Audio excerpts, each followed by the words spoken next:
మీ business ఏదైనా మీ ఊర్లో promotion చేయాలంటే అది సుమన్ టీవీతోనే సాధ్యం. ఇప్పుడే సంప్రదించండి.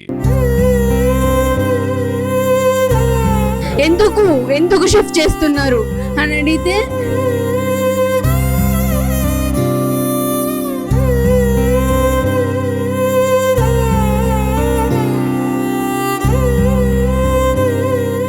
Welcome to Suman TV Warangal. మనం హన్మకొండలోని విజయ టాకీస్ సమీపంలో ఉన్నాం. బంధన్ ఆసుపత్రిలో. బంధన్ ఆసుపత్రి గతంలో కూడా ఒక 2-3 రకాల ఇన్సిడెంట్లు జరిగినాయి. ఇప్పుడు కూడా వరంగల్లోని రంగశాయిపేటకు చెందిన పెండెం మహేందర్ రావు అనే పేషెంట్ చనిపోవడంతో వాళ్ళ బంధువులు పెద్ద ఎత్తున ఆందోళన దిగారు. నిజానికి దీనికంటే ఒక రోజు ముందు ఆయన వేరే ఆసుపత్రిలో స్థానిక వరంగల్లోని అజరా ఆసుపత్రిలో చికిత్స పొందాడు. ఆ తర్వాత కడుపు నొప్పి కారణంతో హన్మకొండలోని బంధన్ ఆసుపత్రిలో చేర్చారు. అయితే పేషెంట్ బంధువులు ఆరోపించేది ఏమిటంటే పూర్తి స్థాయిలో మాకు ఇన్ఫెక్షన్ వచ్చినప్పటికీ కూడా ఎలాంటి పరిస్థితులలో పేషెంట్ ను చూపించలేదు, పేషెంట్ దగ్గరికి అనుమతించలేదు. తర్వాత పేషెంట్ కి ఏం జరుగుతుంది, పేషెంట్ కి ఎలాంటి ట్రీట్మెంట్ ఇస్తున్నాడు, కార్డియాలజిస్ట్ ఉన్నారు, తర్వాత ఎప్పటికప్పుడు ఐసీయూలో ఉంచుతున్నాం, ఐసీయూలో అవసరం ఉంటే ఉంచుతామని చెప్పిన డాక్టర్లు అలాంటి ప్రయత్నాలు ఏమీ చేయలేదు. కేవలం నిర్లక్ష్యం కారణంగా, పట్టించుకోకపోవడం కారణంగా మా మీద మాత్రమే నింద మోపి ఈ మహేందర్ రావును బలి తీసుకున్నారు. మాకే ఎప్పటికప్పుడు మా కనుక కార్డియాక్ గురించి చెప్పడం వల్ల లేకపోతే ఇంకేదైనా కారణాలు చెప్తే మేము మరొక పెద్ద ఆసుపత్రికి తీసుకువెళ్లే వాళ్ళం. దీనివల్ల మహేందర్ రావు ప్రాణాలు బతికి ఉండేవి.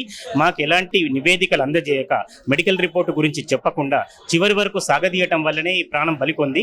అందుకే మేము పెద్ద ఎత్తున ఆందోళన చేస్తున్నామని పేషెంట్ బంధువులు కూడా చెప్పారు. గత 2-3 గంటలుగా ఇక్కడ పేషెంట్ బంధువులంతా మనం చూడొచ్చు, హాస్పిటల్ ముందు పెద్ద ఎత్తున బైఠాయించారు. స్థానిక హన్మకొండ సిఐ కావచ్చు, ఇతర పోలీస్ అధికారులంతా కూడా బందోబస్తును పర్యవేక్షిస్తున్నారు. మాకు న్యాయం జరగాలని, పేషెంట్కు సంబంధించి ఎలాంటి చికిత్స కూడా పూర్తి స్థాయిలో అందించలేదు, అందుకే మేము ఆందోళన చేస్తున్నామని పేషెంట్ బంధువులు చెప్పారు. వారి సతీమణి హేమ కావచ్చు, వారి కుమార్తెలు, ముగ్గురు కుమార్తెలు కూడా పెద్ద ఎత్తున వారు ఏడుస్తున్న రోదనలు కూడా అందరినీ కలిసివేస్తున్నాయి. మహేందర్ రావు విషయంలో, పేషెంట్ మహేందర్ రావు విషయంలో పూర్తి స్థాయిలో అలక్ష్యం వహించారు, ఎలాంటి శ్రద్ధ చూపెట్టలేదు, పేషెంట్ బంధువులను అనుమతించలేదు, మెడికల్ రిపోర్టు విషయంలో సరైన వైద్యం అందించలేదు కాబట్టి చనిపోయాడు అంటున్నారు. అయితే గతంలో కూడా బంధన్ ఆసుపత్రిలో 2-3 ఇన్సిడెంట్లు కూడా జరిగాయి. ఒక 3 నెలల క్రితం ఒక జర్నలిస్ట్ కూడా ఈ విషయంలో పెద్ద ఎత్తున ప్రసార సాధనలకు ఎక్కడం, అంతకుముందు కూడా 1-2 ఇన్సిడెంట్లు జరగడం అనేది బంధన్ హాస్పిటల్ రోగుల విషయంలో చూపెడుతున్న విశ్వసనీయతను సవాల్ చేసే విధంగా ఉంది. నార్మల్ గా ఇక్కడ జనరల్ చెకప్ కి తీసుకొని వచ్చారు. జనరల్ చెకప్ కి తీసుకొస్తే కొంచెం కడుపులో ఇండైజేషన్ ఉంటుంది, కొంచెం అబ్జర్వేషన్ లో ఉంచండి ఒక రోజు, జస్ట్ ఏదన్నా ఇబ్బంది ఉంటే చూస్తాము అని అంతే. తర్వాత డాక్టర్స్ అందరూ నార్మల్ ఉంది అన్నారు. కడుపులో కొంచెం అల్ట్రాసౌండ్ ఏదైనా తీయించాలి అని అంటే ఇక్కడ వస్తారా అండి అంటే కనీసం ఇక్కడ సండే రోజు వాళ్ళు అవైలబుల్లో లేరు, సండే రోజు రారు అని చెప్పారు. అని అంటే మరి వేరే కార్డియాక్ వాళ్ళు ఎవరైనా సార్ అందరు వస్తారండి, 24/7 ఇక్కడ హాస్పిటల్ ఫెసిలిటీస్ ఉంటాయి. డాక్టర్ ఇలా చిటికేయంగానే అంటే కాల్ చేయంగానే వచ్చేస్తారు. కార్డియాక్ ఇక్కడ పక్కనే ఉన్నారు, సిద్ధార్థ కార్డియాక్ సెంటర్. ఆయన కాకపోతే ఇంకో రామ్ ఏదో చెప్పారు, రామ్ రెడ్డి, ఆయన వస్తారు. న్యూరో ఉన్నారు, మనకు అందరు ఉన్నారు, వెంటనే పిలవంగానే వెంటనే వచ్చేస్తారు. అంటే మరి ఏమన్నా ఇబ్బంది ఉంటే మేము వెళ్తాము అంటే ఏదన్నా అయితే ఏం లేదండి, నేను జస్ట్ మీకు చెప్తున్నా తనకున్న సిమ్టమ్స్ వల్ల ఎవరన్నా జనరల్ కన్సల్టేషన్ అయితే వచ్చి వెళ్తారు అని. అవునా, ఓకే అండి, మరి ఎవరు ఉంటారంటే జనరల్ ఫిజిషియన్ ఉంటారండి చూసుకోవడానికి అన్నారు.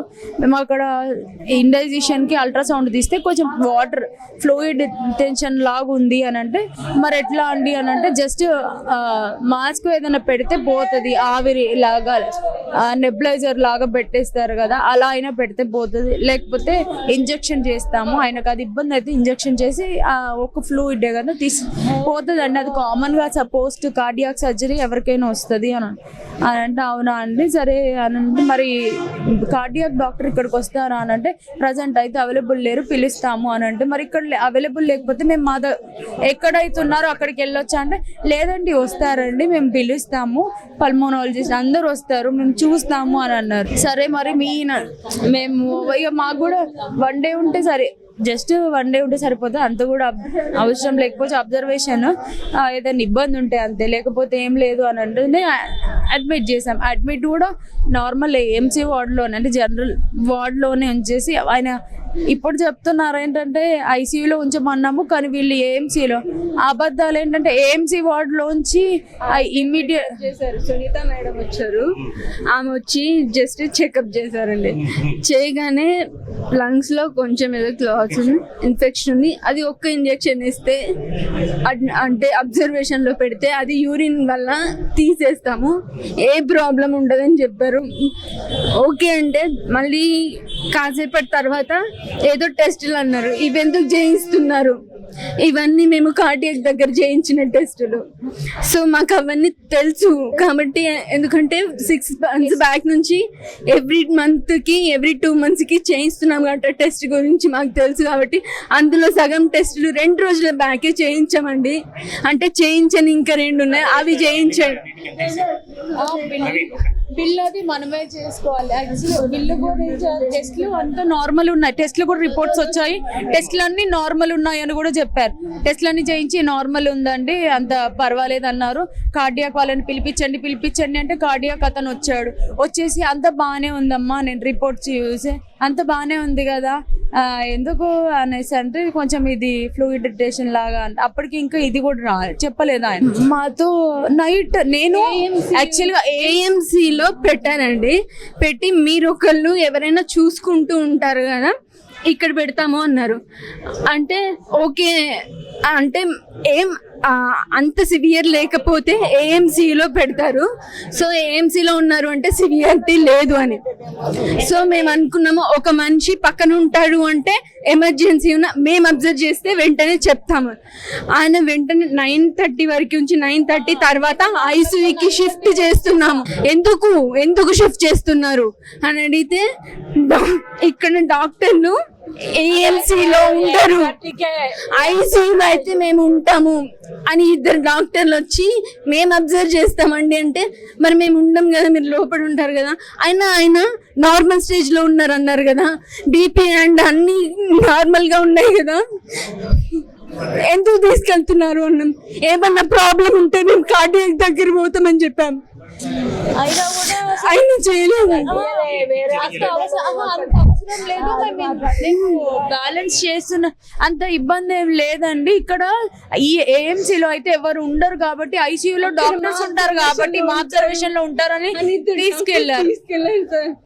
అప్పుడు మాట్లాడుతుంది నేను 10:30 రాత్రి 7:30-8 తీసుకుపోయిన ఐసీయూలకి ఇప్పటిదాకా మనిషిని చూపించాను. 7:30-8 గంటలకు రాత్రి తీసుకుపోయారు. తెలియదు ఇక ఐసీయూ నుంచి తీసుకురాలే, చూపించలే, చెప్పలే, మాకేం చెప్పలే. ఒక్కొక్కసారి గదే ఏమైందంటే మంచిగానే ఉన్నాడు, ఏమైందంటే లోపలికి పండిస్తలేరు సరిగా. అసలు ఇప్పటి వరకు చూడలే నేను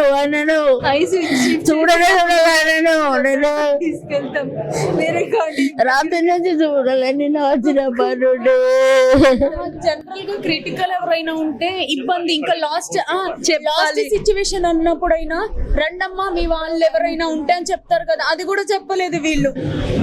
నాన్నకి ఏమన్నా అవస్థ అవుతుంది, అసలు మేము లాస్ట్ వెళ్ళాలి కదా, అప్పుడు కూడా పిలవలేదు మమ్మల్ని వాళ్ళు.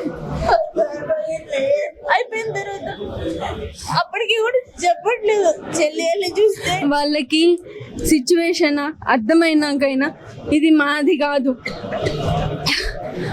జనరల్ది కాదు, కార్డియాక్ అన్నప్పుడు కార్డియాక్ పంపించాలి, లేదా కార్డియాక్ని ఇక్కడికి పిలిపించాలి. 2 చేయలేదు. ఎందుకు షిఫ్ట్ చేస్తున్నారు అని అడిగితే